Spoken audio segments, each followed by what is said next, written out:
Cursed Hollow hype, ladies and gentlemen, as we're jumping into game number 2 of the winners finals. Backlash and Nexus Globetrotters. Some really clutch calling at the end there from the Globetrotters to defeat the triple support. Very, very cool. And really fun to get to see teams like this play on Sky Temple and see some of these strategies and this shot calling. Makes it look really fast-paced and competitive, which is, I know, what Blizzard was going for with that map. So really, really cool play. Although this time we're going back to something a little more standard, Cursed Hollow. The most favored competitive map in a lot of circles. A lot of people don't really like the snowball nature of Haunted Mines, Blackheart's Bay, Sky Temple even to a degree, and Garden of Terror. We will traditionally see more and more Cursed Hollow and more Dragonshires. So, without further ado, Miss Anna, please tell us, what are we seeing in the drafts? We are seeing a ban from the Nexus Globetrotters. They do not want to play with Tyrande anymore. They do not think her eyebrows look nice, and they are sick of her pet owls pooping all over them. So they do not want to play with Tyrande. The first ban, however, was the Lost Vikings, once more. Yes, well, yes, that's true. And that is the third time we've seen Lost Vikings banned. And we know that Backlash, or we assume that Backlash, does not want to see a certain player on the Globetrotters play with the Lost Vikings. Bella Morte, one of the three really up there players of the Vikings. So yes, having that as a ban. Again, this is a big map. A lot of the time tributes need to be fought over, and Vikings can soak and get you a heck of an advantage going forward. Backlash is going to deny the Stitches this round, so they will take it as their first. This is a really good map for Stitches overall. A lot of places in the jungle he can kind of just sit around and do nasty things to people, and at the same time, the hook pressure is never something that anybody doesn't want, right? Right, and they can pull someone off of a tribute, which is definitely really annoying. Can definitely deny those as well. So very good pick, I would say. The Nexus Globetrotters follow up by two, again, pretty standard meta picks right now. Nazebo and Vala, who is 100% for today. I'm pretty sure she will be by the end of it. She's just a really steady damage.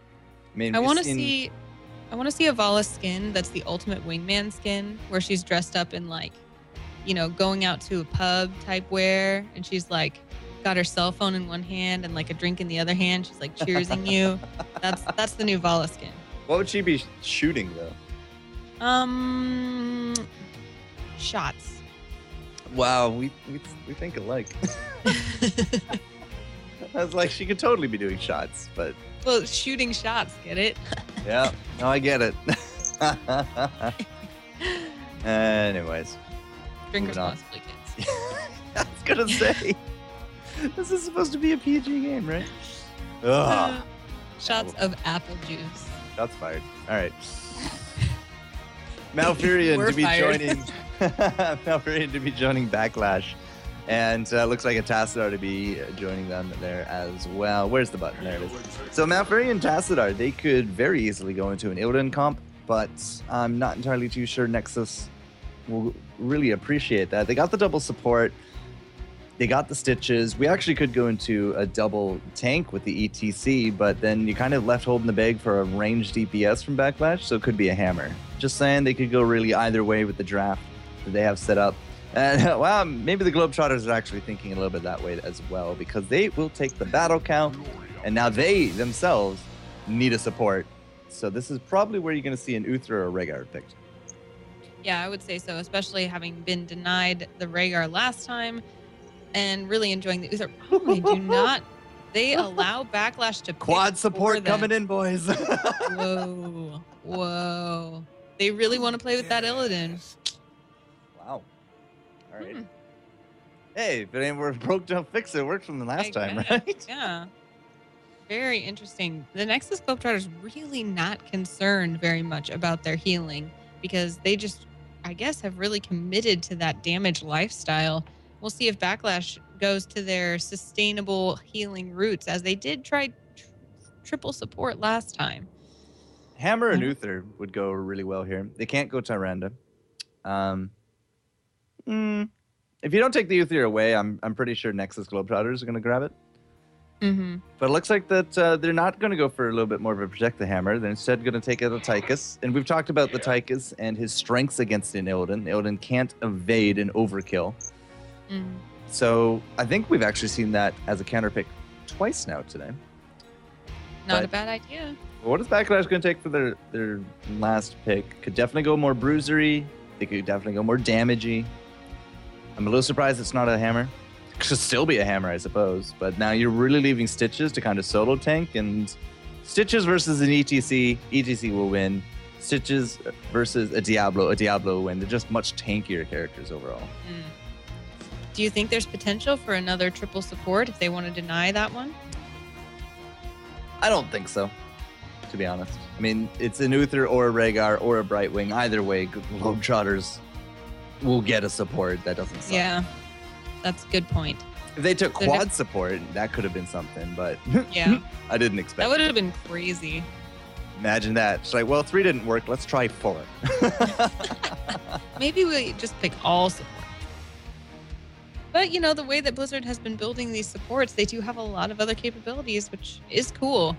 None of the heroes fit solely into one monolithic category, if you will. Ooh. Thrall. Don't know how I feel about that. I'm surprised by it, certainly. Thrall versus Illidan. Who wins? I guess it kind of depends on what they're supported by, right? Because if Illidan can straight 1-on-1, who wins? I want to say Illidan. That's kind of what I was leaning toward too. I think the way that he can move around is so much more mobile than Thrall that I think Thrall just kind of gets orky confused in the middle. And even though he can do quite a bit of damage, I think ultimately he falls. And we'll see it finished out with a Rhaegar. Exactly. Orc buddies are fighting against each other.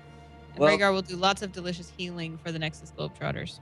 If you had to go with a single support for the dive comp of ETC and Illidan, it should definitely be a Rhaegar. The problem is with a Rhaegar solo support, and there's a Stitches on the field, and there's a Thrall on the field, and there's a Malfurion on the field.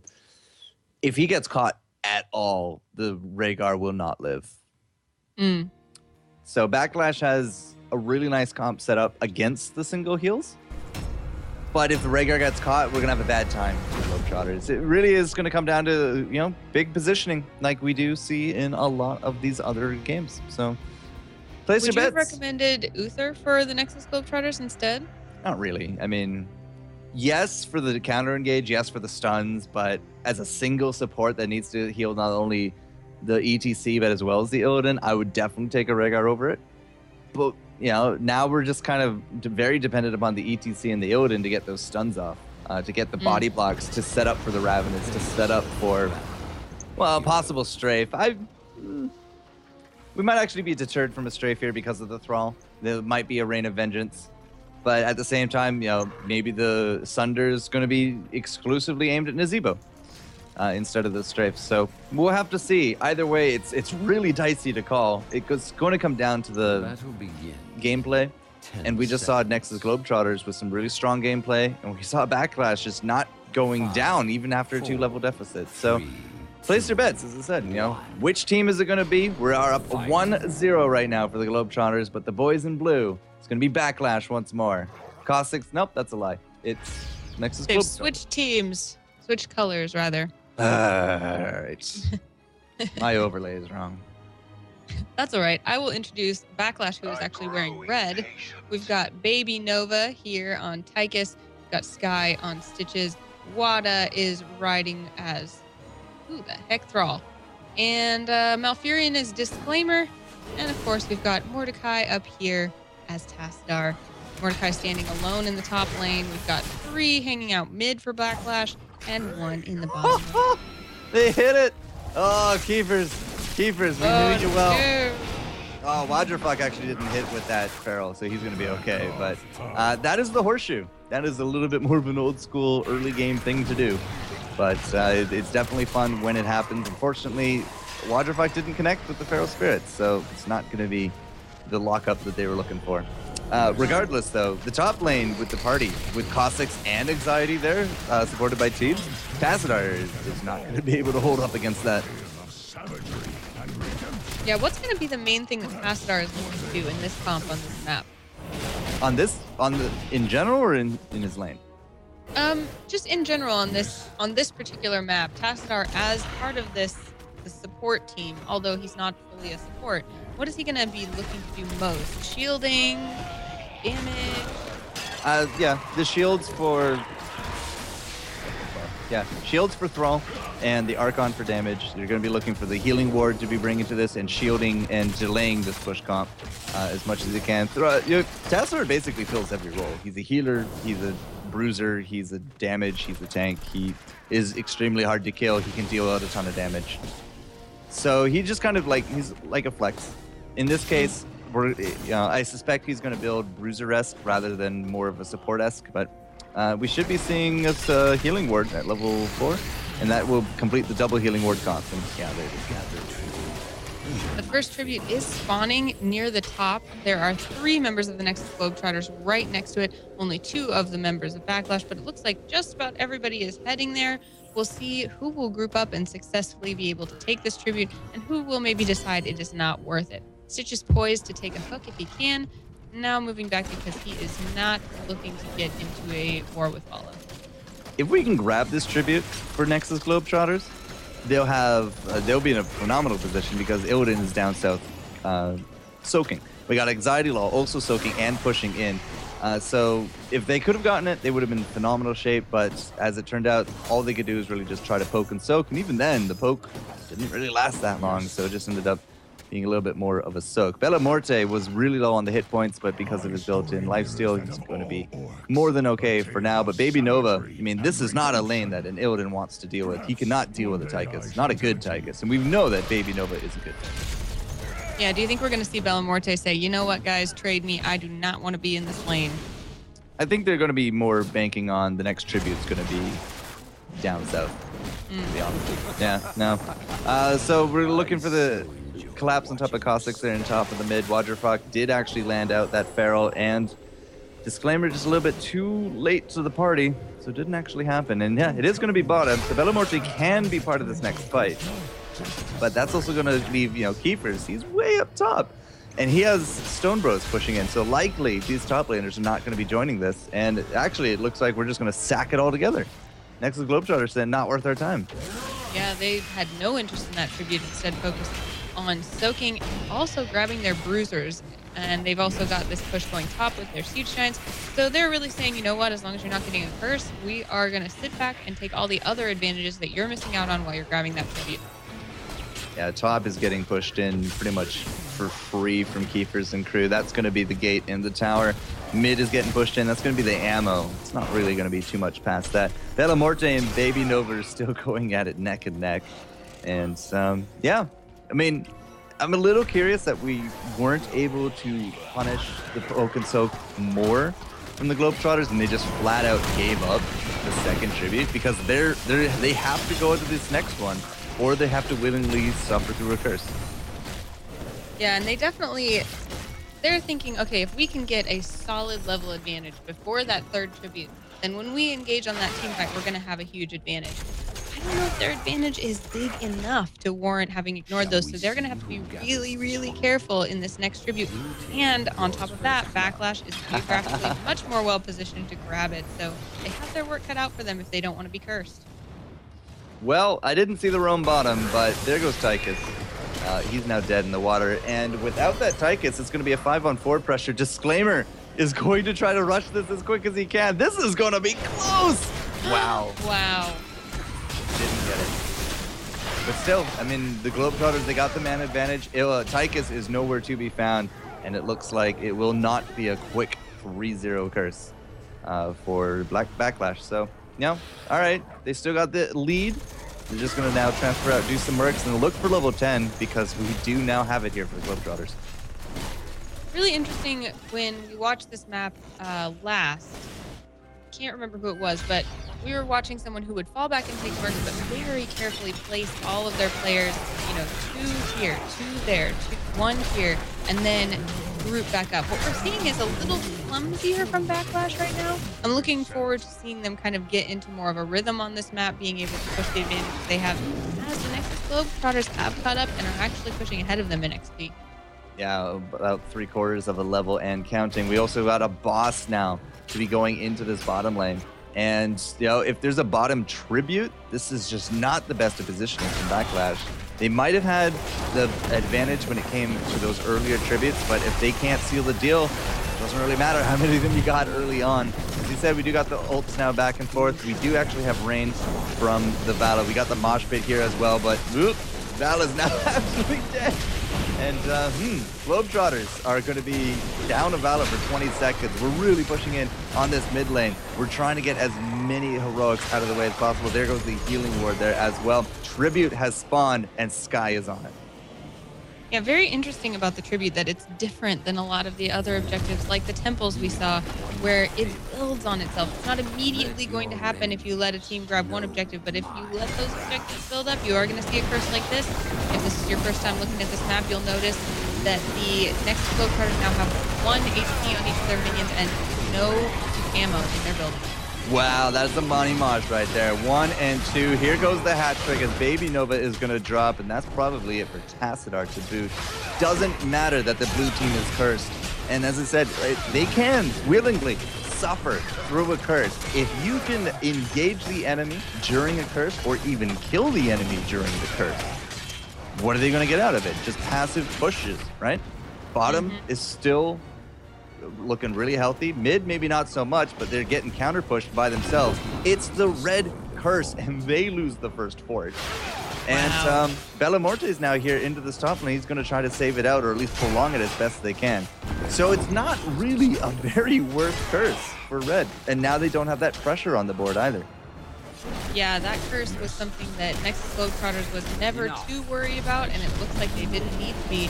They feel confident in defending themselves even when their buildings are not helping with that defense. So very interesting to now see the Nexus Globetrotters 3 levels ahead at the moment. And that is going to help them. They are probably going to be looking to engage in a team fight whenever the chance arises.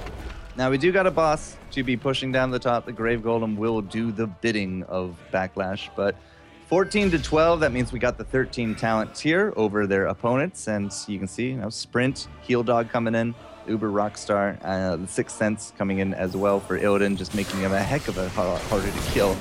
The majority of the Globetrotters are going to deal with this boss, which means that they will lose out the mid fort, but they're okay with it. Yeah, the boss pushing top, and it looks like the Globetrotters not necessarily helping, but or not necessarily looking to defend. What are they focused on right now? They were focused on the fort. They saved it. Yeah. I mean, the boss is going to advance. It's going to take down the gate, but they had done enough damage to it that it's not going to push anything more than this gate. Maybe not even going to get this gate. No, it's not. Wow. So that was a good rotation from them. They saved out not only their top gate area, but they also saved out the fort. And doing a really good job of splitting players. The Nexus Globetrotters are saying, okay, we've got Baby Nova doing some work up here. We've got the rest of them doing some work down there, making sure to keep dominance where they can. But looks like Backlash is going to group up and be very strong while they do that. Backlash is looking for a fight because they can't afford to engage when the Nexus Globetrotter is 16. They have to do it now. And they're looking for it. Wow, that was a great dodge from Bellamorte. The Feral Spirit's now going to be on cooldown, and that's the engage on top of Sky.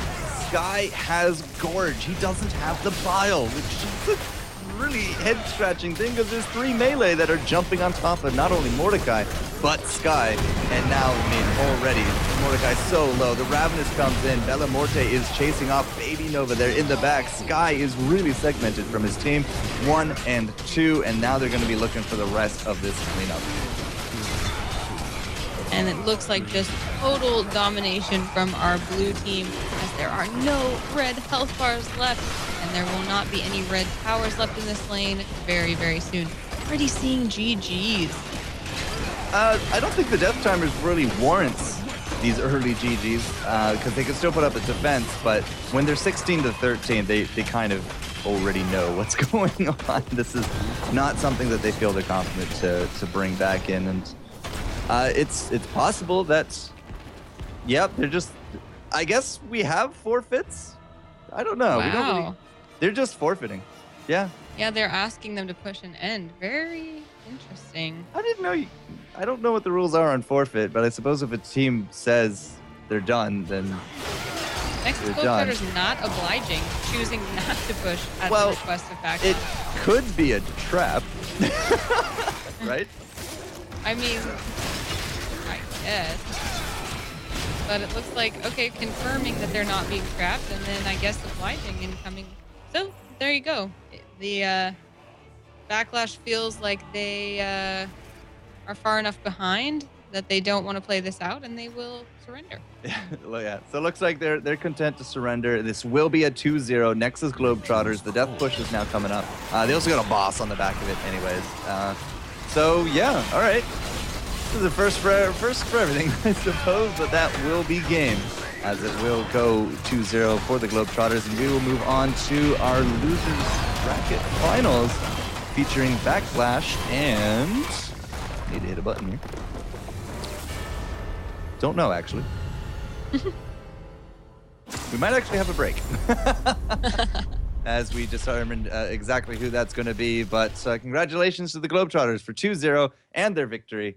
And yeah, I mean, well played, well fought. And, you know, this is a community tournament where people come to learn, show off their skills. And, you know, thanks to the teams for sticking around. We know that it is getting late on a weeknight. A lot of people have school and work, and we all appreciate being here as part of a community celebrating together. We're glad you do too. So we will see you back after this break for more Heroes.